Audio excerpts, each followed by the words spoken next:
চিন্ময় জ্ঞানে অধিষ্ঠিত ব্যক্তি কখনো কাউকে প্রলাপ করেন না।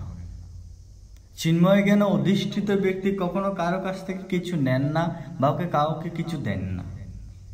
চিন্ময় জ্ঞানে অধিষ্ঠিত ব্যক্তি কখনো কাউকে ছোট চক্ষু করে দেখেন না, কাউকে রক্তচক্ষুতেও দেখেন না। চিন্ময় জ্ঞানে অধিষ্ঠিত ব্যক্তি সর্বদা সনাতন সমাজে সবকিছু সমন্বয়ে একদম সমানভাবে লক্ষ্য করেন। কাউকে বড়, কাউকে ছোট, কাউকে তুচ্ছ, কাউকে জ্ঞানী বলে মনে করেন না। সব কিছুতেই সমান ভাবাপন্ন থাকেন।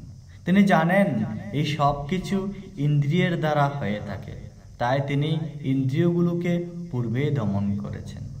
গীতার পঞ্চম অধ্যায় 9 নম্বর শ্লোকে বলা হয়েছে, পলপন বিসৃজন গৃহণন উন্মিষণ নির্মিষন্নপি ইন্দ্রিয়ান ইন্দ্রিয়াত্রেষু বর্তন্ত ইতি ধারয়ন।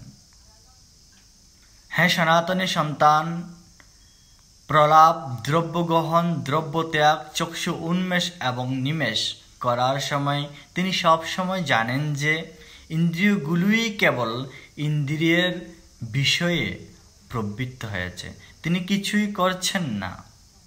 তাই তিনি সব কিছুতেই সমান ভাব রাখেন। নমস্কার।